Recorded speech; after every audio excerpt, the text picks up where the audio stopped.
Perkenalkan, nama saya Sylvia Savitri dengan NIM 21002124 dari jurusan Administrasi Pendidikan. Pada kali ini saya akan membuat video praktek konferensi pers, yaitu memainkan peran sebagai Gubernur Jawa Barat terkait gempa bumi yang terjadi di Cianjur dan Kabupaten Garut. Tugas ini dibuat untuk memenuhi ujian akhir semester mata kuliah Manajemen Humas yang diampu oleh Bapak Dr. Hanif Al-Kadri dan Ibu Lutfiani MPD. Assalamualaikum warahmatullahi wabarakatuh. Selamat siang dan salam sejahtera untuk kita semuanya.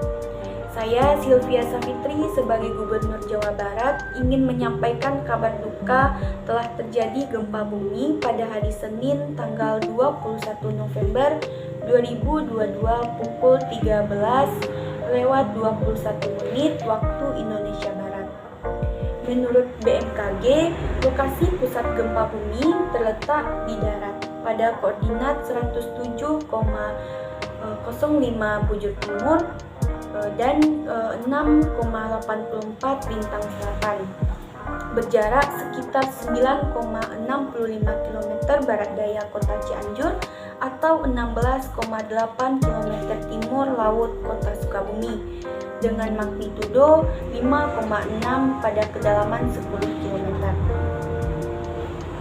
Lokasi pusat gempa bumi terletak di darat di wilayah Kabupaten Cianjur, Provinsi Jawa Barat. Morfologi wilayah tersebut pada umumnya berupa daratan hingga daratan bergelombang, perbukitan bergelombang, hingga terjal yang terjadi pada bagian tenggara Gunung Api Gede. Wilayah ini secara umum tersusun oleh endapan kuarter berupa batuan lombakan gunung api muda dan aluvial sungai. Sebagaimana batuan lombakan gunung api muda tersebut telah mengalami pelapukan. Endapan kuarter tersebut pada umumnya bersifat lunak, lepas, belum kompak, dan memperkuat efek guncangan, sehingga rawan gempa bumi. Selain itu, pada morfologi perbukitan bergelombang hingga terjal yang tersusun oleh batuan telah mengalami pelampukan, berpotensi terjadi gerakan tanah yang dapat dipicu oleh guncangan gempa bumi kuat dan curah hujan yang sangat tinggi. Kejadian gempa bumi ini banyak memakan korban jiwa, luka-luka, kerusakan bangunan, dan gerakan tanah di wilayah Kabupaten Cianjur. Ada 162 orang meninggal dunia, mayoritasnya yaitu adalah anak-anak. Karena peristiwa ini terjadi ketika anak-anak sedang berada di sekolah. Ada 326 orang luka-luka, mayoritas patah tulang dan luka-luka karena tertimpa benda tajam, dan terdapat 12 korban hilang. Ada 1.374 pengungsi yang disebabkan 14 titik pengungsian, skala kerusakan dari 60% sampai 100% sebanyak 2.345 unit rumah yang hancur. Menurut data Badan Geologi, sebaran pemukiman penduduk yang terlanda guncangan gempa bumi terletak pada kawasan rawan bencana gempa bumi tinggi. Kejadian gempa bumi ini tidak menyebabkan tsunami karena lokasi pusat gempa bumi terletak di darat. Kejadian gempa bumi ini diperkirakan berpotensi mengakibatkan terjadinya bahaya sesar permukaan dan bahaya ikutan berupa retakan tanah, berupa penurunan tanah, gerakan tanah, dan likuifaksi. Dan juga terjadi gempa bumi di Kabupaten Garut pada Sabtu tanggal 3 Desember 2022 yang berkekuatan 6,4 magnitudo sekitar pukul 5 sore waktu Indonesia Barat di kedalaman laut 118 km pantai Sayang, Heulang, Garut bagian selatan. BMKG menyatakan gempa ini tidak berpotensi tsunami.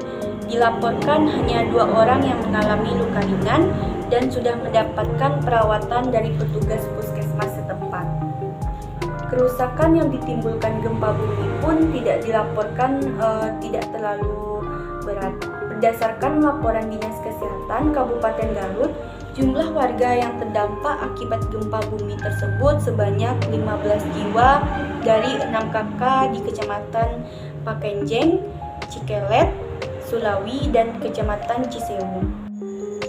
Bagaimana penempatan korban akibat dari gempa bumi ini?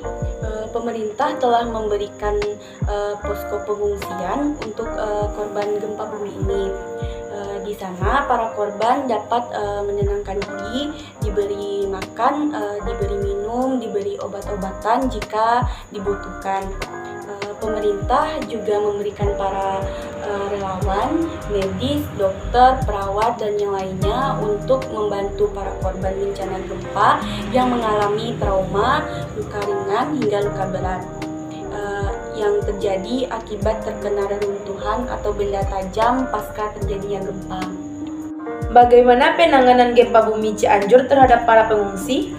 Pemerintah telah mengupayakan pelaksanaan pemberian bantuan ini secara semaksimal mungkin.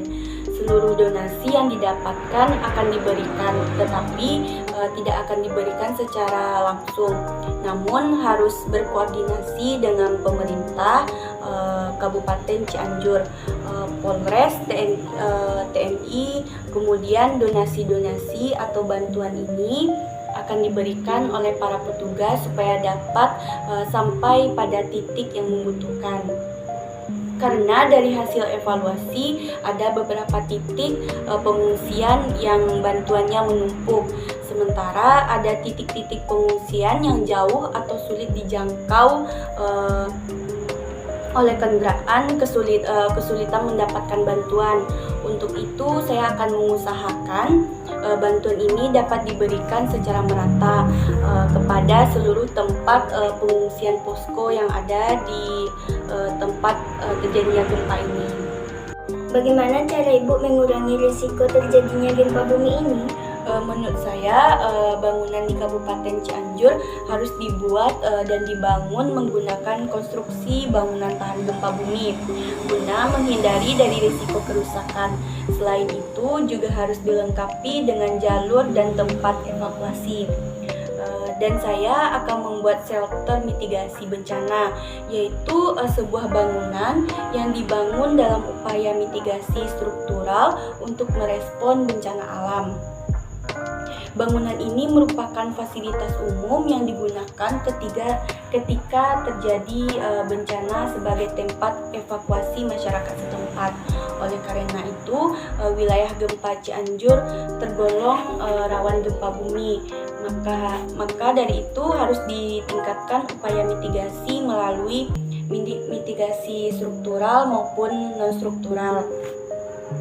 Jadi untuk masyarakat dihimbau untuk tetap tenang, mengikuti arahan serta informasi dari petugas BPBD setempat, dan tetap waspada dengan kejadian gempa bumi susulan. Jangan terpancing oleh isu yang tidak bertanggung jawab mengenai gempa bumi. Bagi penduduk yang rumahnya mengalami kerusakan agar mengungsi ke tempat aman sesuai dengan arahan dari BPBD setempat. Baiklah, sekian dari saya. Apabila ada kata yang salah mohon dimaafkan. Saya akhiri. Assalamualaikum warahmatullahi wabarakatuh.